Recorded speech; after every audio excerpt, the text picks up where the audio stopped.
നമസ്കാരം. ഒക്ടോബർ 7, 2023 പ്രാദേശിക സമയം രാവിലെ 6:30ഓടെയാണ് ഇസ്രയേലിന് നേരെ ഹമാസ് അപ്രതീക്ഷിത ആക്രമണം നടത്തിയത്. 5000 റോക്കറ്റുകളുമായാണ് ഹമാസ് ഇസ്രയേലിലേക്ക് നുഴഞ്ഞുകയറി ആക്രമിച്ചത്. ആക്രമണത്തിൽ 1000-ലേറെ പേരാണ് കൊല്ലപ്പെട്ടത്. 200-ലേറെ പേരെ ബന്ദികളാക്കി ഗസയിലേക്ക് തട്ടിക്കൊണ്ടുപോവുകയും ചെയ്തു.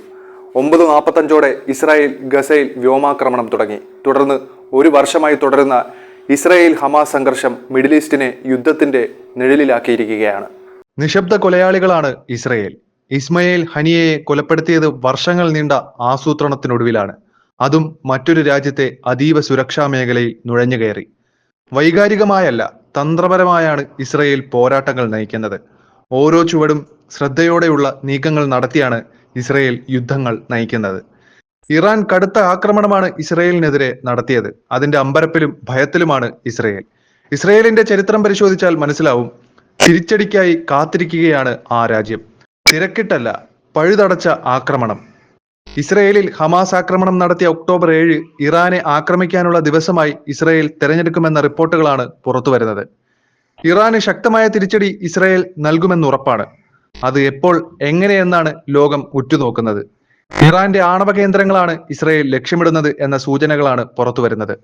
ആണവ നിലയങ്ങൾ ഇസ്രയേൽ ലക്ഷ്യം വെക്കുന്നുവെന്ന വാർത്തകളോട് ഇസ്രയേലിന് പ്രതിരോധിക്കാനുള്ള അവകാശമുണ്ടെന്നായിരുന്നു അമേരിക്കൻ പ്രസിഡന്റ് ജോ ബൈഡന്റെ പ്രതികരണം. എന്നാൽ ആണവ നിലയങ്ങൾ ആക്രമിക്കരുതെന്നും അമേരിക്കയുടെ പിന്തുണ ഉണ്ടാകില്ലെന്നും ബൈഡൻ വ്യക്തമാക്കിയിരുന്നു. എന്നാൽ ഇക്കാര്യത്തിൽ യാതൊരു ഉറപ്പും ഇസ്രയേലിന്റെ ഭാഗത്തു നിന്ന് ബൈഡൻ ഭരണകൂടത്തിന് ലഭിച്ചിട്ടില്ലെന്നാണ് US സ്റ്റേറ്റ് ഡിപ്പാർട്ട്മെന്റ് ഉദ്യോഗസ്ഥരെ ഉദ്ധരിച്ച് CNN റിപ്പോർട്ട് ചെയ്തത്. ഇറാന്റെ എണ്ണ കേന്ദ്രങ്ങൾ ആക്രമിക്കുന്നതിൽ നിന്ന് വിട്ടുനിൽക്കണമെന്നും US പ്രസിഡന്റ് ജോ ബൈഡൻ വെള്ളിയാഴ്ച പറഞ്ഞു. ഹമാസ് ആക്രമണത്തിന്റെ വാർഷിക ദിനമായ ഒക്ടോബർ 7 ഇസ്രായേൽ തിരിച്ചടിക്കാൻ തിരഞ്ഞെടുക്കുമോ എന്ന കാര്യം ഇപ്പോൾ പറയാൻ കഴിയില്ലെന്നും ബൈഡൻ വ്യക്തമാക്കിയിരുന്നു. നേതാക്കളെ വധിച്ചതുകൊണ്ടൊന്നും ഇറാനും പ്രാദേശിക സഖ്യകക്ഷികളും ഇസ്രായേലിനോടുള്ള ചെറുത്തുനിൽപ്പിൽ നിന്ന് പിന്നോട്ടു പോകില്ലെന്ന് ഇറാന്റെ പരമോന്നത നേതാവ് ഖമേനി കഴിഞ്ഞ ദിവസം പറഞ്ഞിരുന്നു.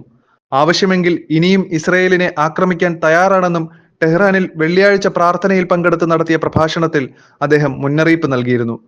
അഫ്ഗാനിസ്ഥാൻ മുതൽ യമൻ വരെയും ഇറാൻ മുതൽ ഗാസ വരെയുമുള്ള എല്ലാവരോടും ഇസ്രായേലിനെതിരായ നടപടിക്ക് സജ്ജരാകാൻ അദ്ദേഹം ആഹ്വാനം ചെയ്തിരുന്നു.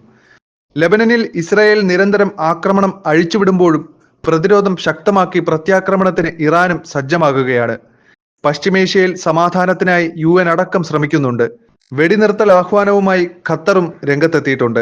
അതിനിടയിലും ഒക്ടോബർ 7 വീണ്ടും ഒരു മനുഷ്യക്കുരുതിക്ക് സാക്ഷ്യം വഹിക്കുമോ എന്ന ആശങ്കയിലാണ് ലോകം.